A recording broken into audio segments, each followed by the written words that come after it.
Hi folks. Between the nation of South Korea and Japan, there's an issue that's an irritant to both countries, and it's the comfort woman issue, where the Koreans are claiming that during and before the Second World War, the Japanese forced over 200,000 Korean women into prostitution, making them sexual slaves, calling them comfort women. And the Japanese are saying that is incorrect. These women were recruited and they volunteered to serve in these comfort woman houses for the Japanese Imperial Army. So the issue goes back and forth. Recently there's been some documentation on the internet which was reported to have been a report issued by the United States Army in 1944.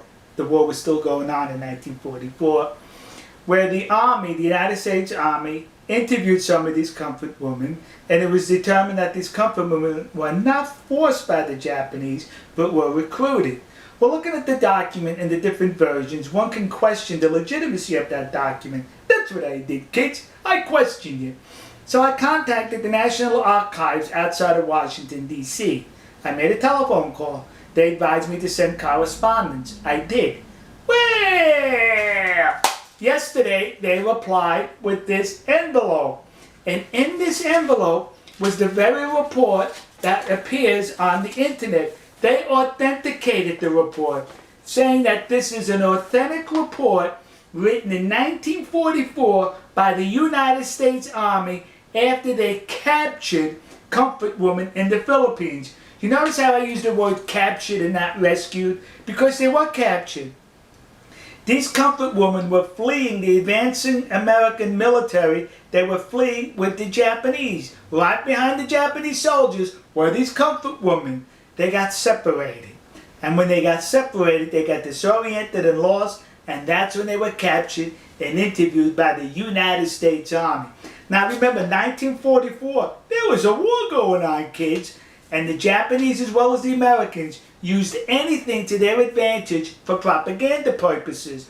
So now the Americans captured these comfort women, these prostitutes who worked in concubines for the Japanese army, and it would have been easy for the American army to say, they were forced into prostitution. You see how nasty the Japanese are? But no, they could not say that because it would have been a lie. So the American army in this report reported the truth that these women volunteered, they were recruited, and the Japanese army did not terrorize the Korean peninsula by extracting 200,000 women at force.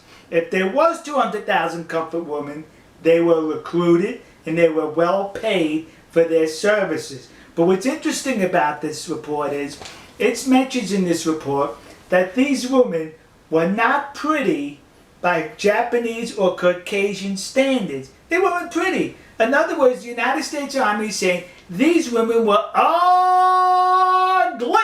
That's it, kids. You know, next to the Yasukuni Shrine in Tokyo, there's a war museum.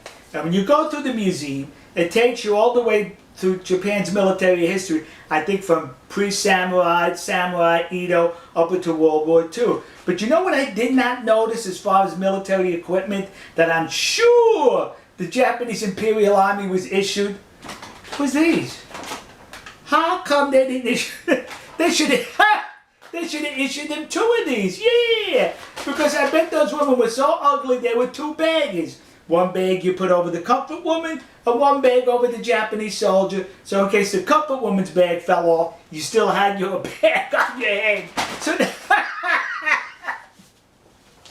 am I making light of the situation? Yes.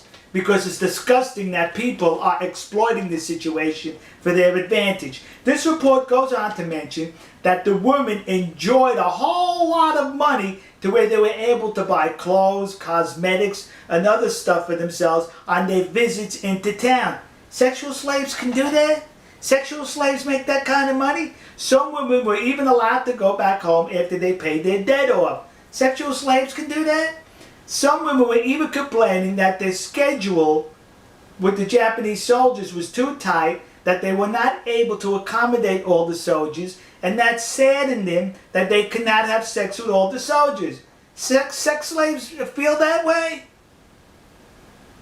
The report also goes on to mention that these comfort women engaged in sports with the Japanese soldiers. They went on picnics. They went to entertainment. They went to parties with these Japanese soldiers. Sex slaves do that? They were recruited, according to this report, by the United States Army in 1944.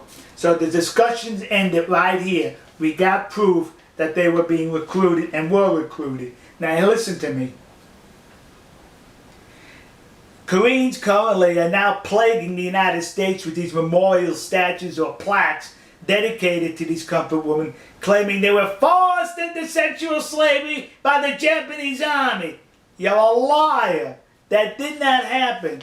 I'd rather call you a liar than the United States Army in World War II, who would have definitely used this for propaganda had it been the other way around. But they told the truth that these comfort women were recruited. So to the community of Nassau County, Long Island, New York, that community in New Jersey, and those idiots in Detroit who put up these memorials, you were suckered in by the comfort women hucksters. And to those dopes in the city council in Glendale, California, who recently approved to put up a statue to the comfort woman, the one that exists across the street from the Japanese embassy in Seoul, South Korea. When you put that statue up, would you do me a favor and be accurate? Put a paper bag over her head. Alright folks, we'll see you. God bless you. God bless America. God bless the nation you happen to be in. And to those poor Japanese soldiers who were just drafted by the military to serve and fight for their country, only to be confronted by comfort women which required 2 bags. One for you and one for the woman. To those Japanese soldiers, you should be seeking compensation from the Japanese government who recruited ugly women to serve in your concubines. We'll see you.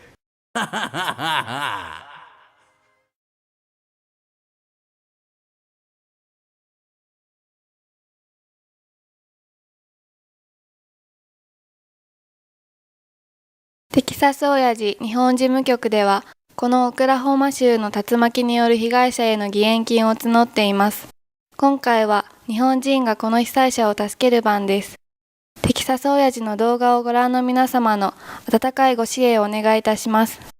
義援金の振込先は、群馬銀行熊谷支店、天番300、通預金、口座番号934849、テキサス親父日本事務局です。義援金をお振り込みいただく場合は、事務局へのご支援金と分けるために、お名前の後ろに数字の8、または義援金の義、またはカタカナで義という文字を追加願います。クレジットカードでのお支払い、またはゆうちょ銀行へのお振り込みは、ご覧の URL、または口座へお願いいたします。なお、締め切りは平成25年7月30日までとさせていただきます。